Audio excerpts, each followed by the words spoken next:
I'm here with Shawn Gillen, the Assistant Town Manager of Hilton Head Island. I'm here to conduct an interview to help my research for my town and city regional planning project. This project basically tells all of us in the class to pick a town and describe all of the demographics, the populations, and issues the town is facing. So I'm going to be asking him 5 questions just about town planning and issues specific to Hilton Head Island. Great. So, Thank you. Good to be here. Thank you very okay. much. So, question number 1. Hilton Head is famous for its eco-friendly aesthetic, but as the island ages, how do you protect that unique brand and sense of place while overseeing the necessary modernization of its infrastructure? Yeah, it's a great question. I just got off the call, a Teams call, as you can see from my casual dress, and I am working from home today. So I was on a Teams call with our resiliency team. So Hilton Head is developing a resiliency plan. So what does that mean?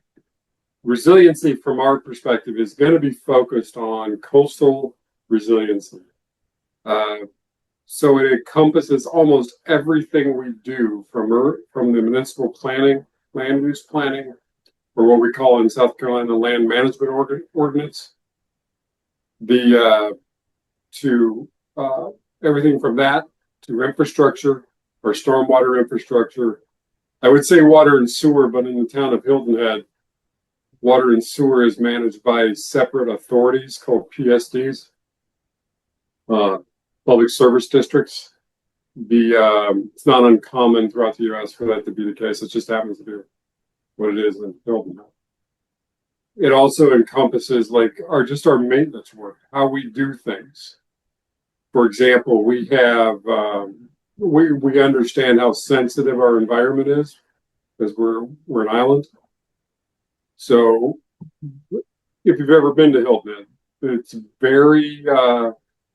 we're very concerned about the impression we make to visitors because we're a tourist destination and it's the biggest piece of our economy. So like medians and boulevards and how they look and how the landscaping is maintained in parks. So we've implemented the first one in the state of South Carolina, integrated pest management system. So what this is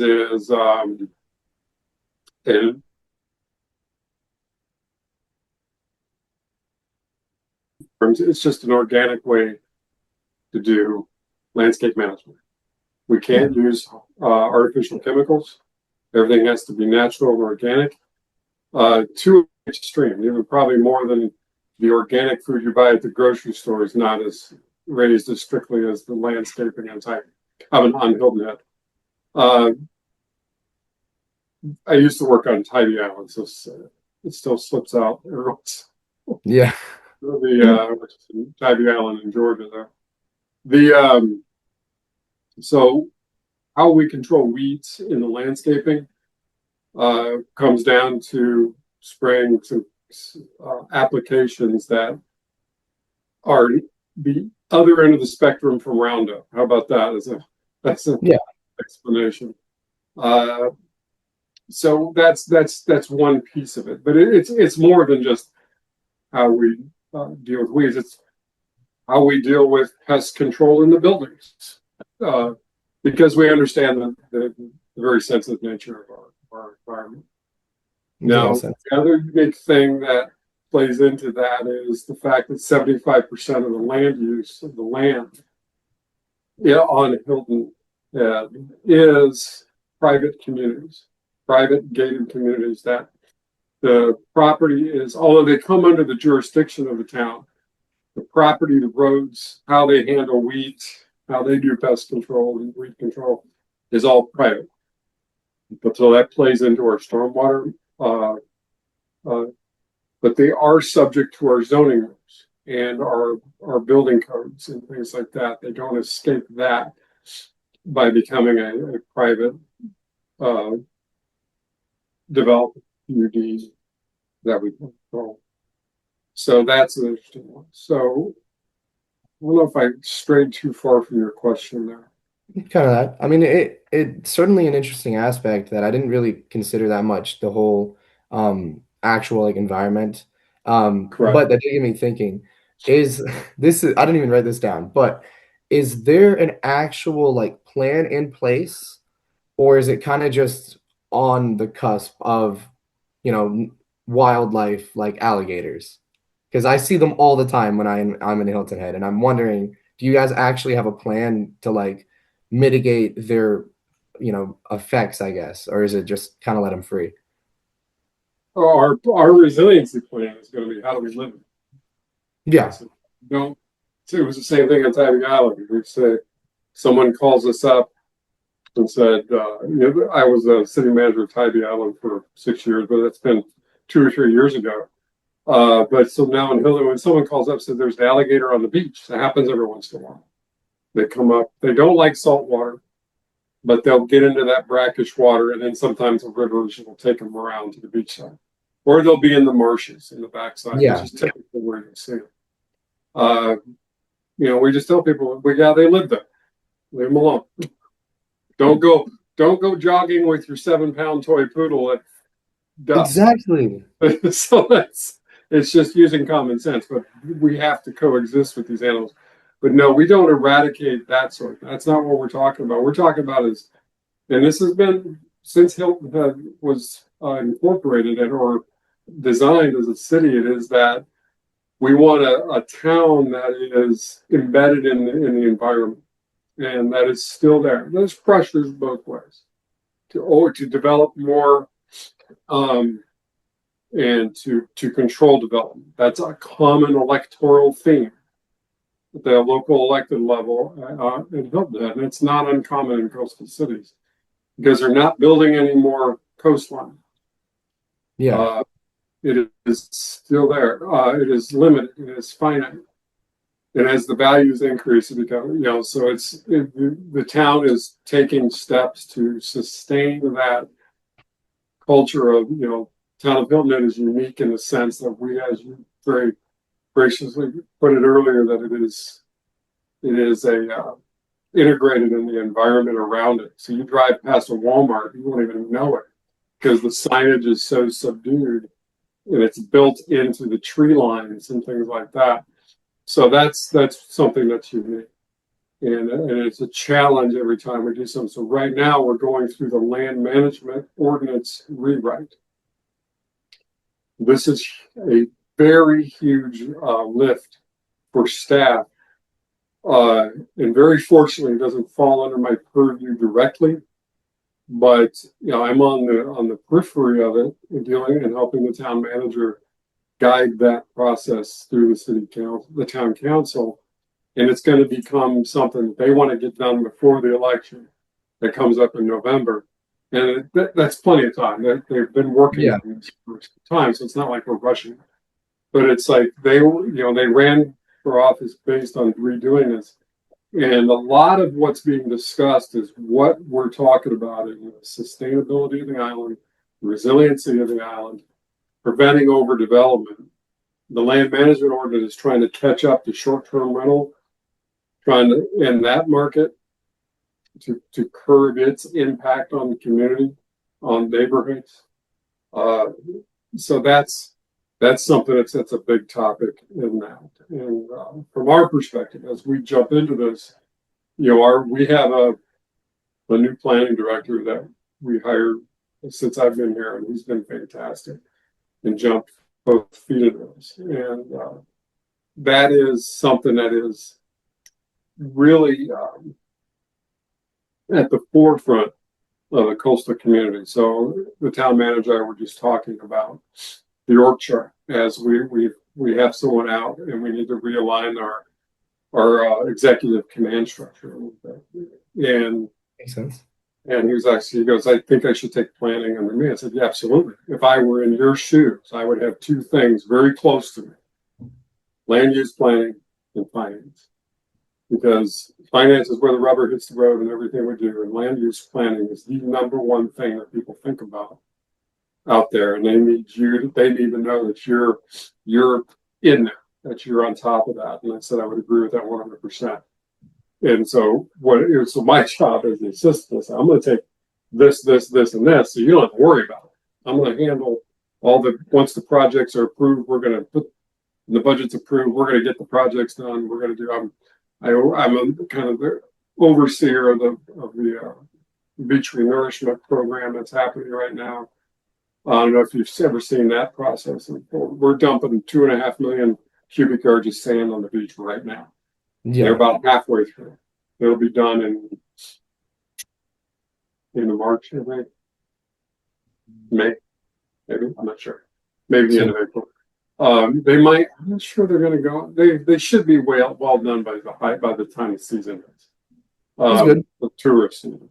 But that's a huge process which takes in this whole environmental thing, and it is part of the resiliency of the island. So it's coastal resiliency. The beach, we're not dumping sand on there. The fringe benefit of dumping sand on the beach is it drives tourism. That's the side benefit. The true benefit is if and when a hurricane comes, the most dangerous part of a hurricane is the storm surge. So Yeah. you get a wall of water that's 4 or 5 feet tall, and that's a Cat 2 or 3 hurricane. If it's a Cat 5, that wall's 15 feet high. Nobody's surviving that. So if you're out here on the island, or if you have a house on the island or a building on the island, that wall of water is coming in at about 100 miles an hour. And that's the danger of a hurricane. The wind is dangerous, all of that, but you could, in a good shelter, survive that. Nobody survives a wall of water coming at you at 100 miles. So what the beach does is we fill the template way out, so it breaks, that wave breaks. It absorbs the energy in the beach, and then there's the berm of the beach, which is kind of the soft sand of the beach, you know what I'm talking about? And then you've got dunes, and those things come in and they absorb the pound of the dune. It's going to wash that sand away, and the dune's going to get beat up, but you're not going to lose rows of homes and flood the entire community. We learned this. The lesson was learned in the hard way from Hurricane Sandy back in the earlier 2000s, right? Yeah. Was that about 2007? I think it was like 2012, honestly. Yeah, somewhere. I've lost track of that time frame. Yeah. So we've learned a lot from that one. The first, the areas, the communities up in New Jersey and in the New York coastal areas that got slammed by Hurricane Sandy, the ones that survived had dunes and a good beach renourishment program. And the reason is because it absorbs that energy. And that's just one piece of the puzzle. It's a very small piece of the overall approach to coastal resiliency. So I'm sorry, a very long answer to that. No, it's actually very interesting to hear about with like sand preparation. So turning to the side benefit is tourism. Tourism. Benefit is defense against storm. So, and this actually kind of goes with tourism. So regarding public transportation, like the Palmetto Breeze and the seasonal trolley system, what has been their biggest impact, and are there specific operational plans to increase their scope or frequency to reduce car dependency? To reduce car dependency, I don't know if in the strategic plan for the town, there's nothing that mentions that specifically. However, there is mention of trolley system and then that sort of thing. And we got to think about volume. And that's the issue that we deal with, is the volume of vehicles that come on. So that means people. So in the Tybee Island over in Georgia has the same issue with the number of, actually there is more of a day tripper crowd comes onto the island to go to the beach. It's always been that thing for Savannah. You don't have Savannah sitting next to Hilton Head, so people go to Hilton Head and stay there. Yeah. So it's a different animal. Now there are day trippers, it happens, but not to the per capita volume that happens on Tybee Island. So it's a different animal. So heavily car dependent in both. So to get to Hilton Head, if you're not a day tripper, what methodology are you using to get there? Do you land at the airport in Savannah and take an Uber? The Savannah Hilton Head Airport is in Chatham County over here in Georgia. I still live over here on the other side of the river. from South Carolina. How are you getting there? Number one, are you flying into here? Are you flying into the Hilton Head Airport directly and taking a cab or an Uber to your resort, or are you driving there? And a lot of it's driven. So we got to think through and say, how do people behave? And changing behaviors is not easy. Yeah. So if we're looking at car dependency, I can't tell you that there's a big push to end car dependency, but there is a push to give alternative methodologies for getting to the island. And then once you're on the island, how do you get around? And that's another piece of the puzzle. That one's different, right? So Uber is another one way to handle that. In all the rideshare scenarios is interesting. That's kind of changed that dynamic. But having a trolley system to get around the island so you don't have to drive your SUV you drove down from Ohio to take your vacation on Hilton Head that you spent a ton of money on at one of the big resorts, and you got your whole family there, and you and the wife want to go out to dinner, the kids are going to go to the beach or whatever. All these things play into all these factors. So it's local chamber of commerce it plays a big role in that, and we are working on some of those kind of intra-island or transportation issues. So I don't know if I answered your question there or not, but it's Kind of, yeah. That's kind of what I expected. The whole right. transportation. And the next question is No, basically. don't jump to the next question. I forgot about something. Oh, So wait. the thing that kind of really falls into my bailiwick is the interconnected pathways. So giving people Oh, yeah. walking and biking alternatives to get around the town. And if you've ever been there, it's not a tremendously it's not easy. It's big, so it's hard to get from one end. But if you've got a bicycle, you can get to a lot of places on Hilton, but not everywhere. So that's what we're working on as we put in roads and sidewalks and trails. We think about that intermodal, that multimodal form of transportation. We can't do it everywhere because you got right-of-way issues, you've got land acquisition you'd have to do, trees you want to preserve. So those are the sorts of things that we deal with almost every day. Oh, we talked. I had a meeting yesterday. We thought we're going to have to change this pathway to something different to get something that is close to what we want. But they may have to ride their bike on the street in this section because there's just not enough room between the curb and the tree line. We'd have to wipe out a bunch of live oaks to get a pathway. And that's the sort of discussions we have every single day. So that's so everything we do is built around multimodal and trying to get people around the island. So getting to the island is one thing. Getting around the island is kind of where we're focused. Yeah. And then for getting to the island, the whole project, I think it's 278, right? The highway. Yeah, for that whole bridge, is there like major steps that are being taken to relieve the traffic on and off that bridge? Or is there another bridge being built? Because it's really kind of hard to if you've seen it, you've seen it. You can't really build a bridge anywhere else besides where that one's at. Building a bridge on an island is nice.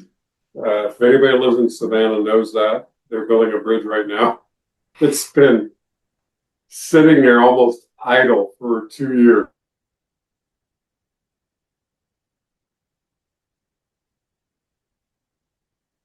The wire or something. I said, what are we doing? But because you're building a bridge on sand, doing something extremely heavy that cannot fail on a very soft bed. So they got to put pilings in down to the hard packed clay and mud until so the pressure stops and they have enough of a base to build on. It is not easy. It's an engineering marvel, yes, man. So you asked this question. I was just at the Transportation Advisory Committee meeting for the county Wednesday night. So they're putting forth a sales tax referendum coming up in November, and they formed the Transportation Advisory Committee to come up with the list of projects that will be on the ballot. Hey, vote for this 1 penny sales tax, and this is the projects we'll get done. So Hilton Head has representation. We have projects we want to do. William Hilton Parkway being one of them. 278. It's called William Hilton Parkway in our vernacular. So the bridge is a South Carolina DOT project. The last time they had I think this was part of a referendum from 2018, actually, where they were going to build a new bridge. They build it, then take the old one down. With more traffic lanes, I think they were going from 2 lanes in each direction to 3 in each direction, I think is the goal. And they were going to replace both. There's 2 different spans because there's Jenkins Island and it goes over. So I think they're going to do 1 spans, which I think will increase. They have enough money to do about half the project, because while they were designing the project, the pricing of everything doubled. It just happens. 2020, everything for local governments got real expensive after 2020. It really, there was an adjustment in pricing. Now everything is twice as much as it used to be. Building a road, building a bridge. That's just the way it is. I can't change that, but so that happened to a lot of people's dissatisfaction that we had made no progress on the bridge replacement. That is one piece of it. So getting the bridges replaced and getting more lanes in to relieve throughput traffic flow onto the island on a day-to-day basis as people are going to work. It's really as people coming to work there. Landscapers, contractors, business people. They live in Bluffton, they live in Hardyville, they live in Beaufort, they live over in Savannah, they live on Tybee like I do. And I drive up there, making that pinch point at the bridge in the William Hilton Parkway go away. And then on our end, we've got from the bridge to Squire Pope and Spanish Wells area is the William Hilton Parkway Gateway Corridor Master Plan is being worked on as we speak. That would take a road that is 2-lane or not as many, I think it's 2 in each direction. Yeah. To make it 3 in each direction, increase the throughput, deal with traffic lights and the traffic congestion that happens there at the busy times of the day, morning and late afternoon. So that's actually, I had about 2 or 3 meetings on William Hilton Parkway this week. So Yeah. you were asking those questions. That's right where my world is right now. The William Hilton Parkway is going to fall under me and my team to get that moving forward. Now it's $140 million project, start to finish, broken into small pieces. 4 million here, 12 million there. Pretty soon you're talking about real money. That's an old political joke. But we've broken it down into project A, B, C, D, E, F, G, and which one can we get the most bang for a buck? So then it's a matter of finding our own money to do these projects, which we may do to get what we call the soft cost design work done. And then we really need to go to the state to get funding. And I said, listen, we need $40 million. Yeah. You need to give us $40 million to do this section, and this section. Because it is a safety issue right now, it's a congestion issue right now, and you have a lot of registered voters who drive through that corridor every day. Sure. You get the gist of it. I get, yeah. Politically up there, we think we really don't want to have as many car accidents as we have. We don't want to have any pedestrians getting killed, which happens on occasion. It is. I don't know if you've ever driven to Hilton. I drive that route every day. Yeah.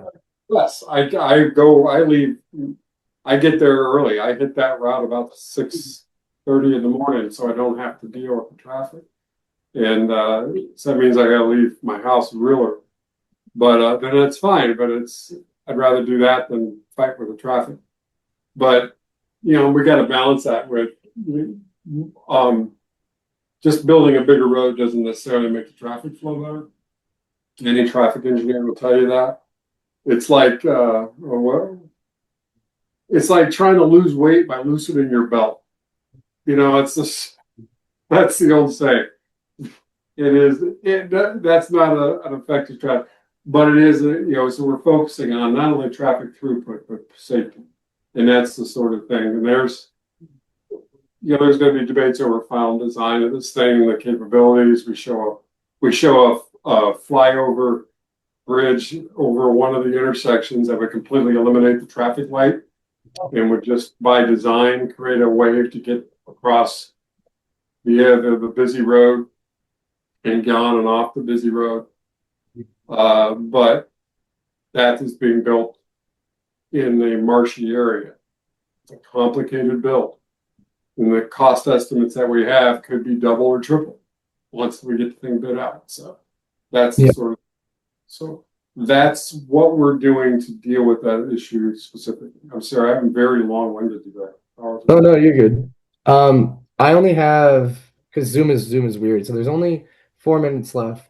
Um, while it's still recording, I definitely want to say thank you so much for my project. And then, do you have anything else, anything at all quick you want to say about any projects in the community or anything like that?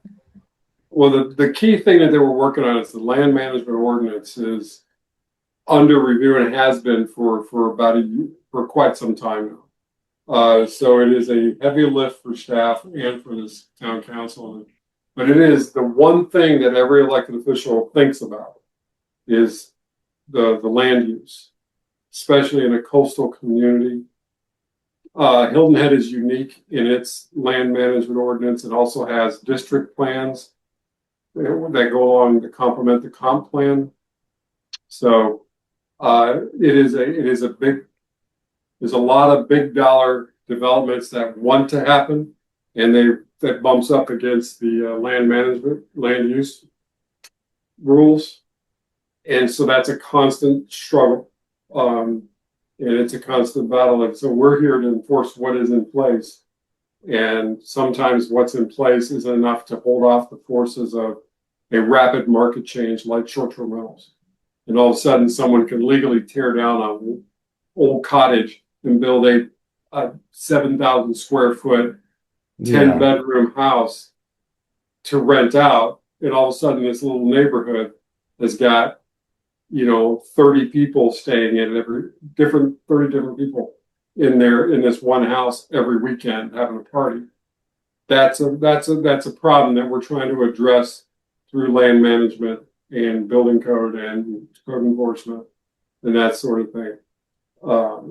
So that's other towns have taken the tact of just eliminating short-term rentals. So Yeah. I apologize for being long-winded. I didn't know you had a time limit. So Oh, that's just because it's dumb. But no, you gave me exactly what I was hoping for. So that's perfect. yeah, all that stuff's available on the website too. The current land management, the land management update process, the Oh, strategic yeah. plan, I'll look that up. the comp For sure. plan, the district plans, all the stuff that we're doing gets pushed out to that, and you could look at the new short-term rentals was a major issue when I first got here, but we checked that box, got that done. They're not going to put a moratorium on it. They're not going to limit it. They're going to handle it through code enforcement. We're going to hire a bunch of people to be code enforcement people, and we're going to propose a fee next week at the council committees that is $150 per bedroom that you Oh, have to. So if you have a 10-bedroom house, you're going to pay $1,500 a year for your permit, and that'll generate revenue to hire, I think, 6 code enforcement officers that'll go around and yeah, that's make good. sure that they're following the noise ordinance and things like that. Awesome. Here, I'm gonna go ahead and end the recording.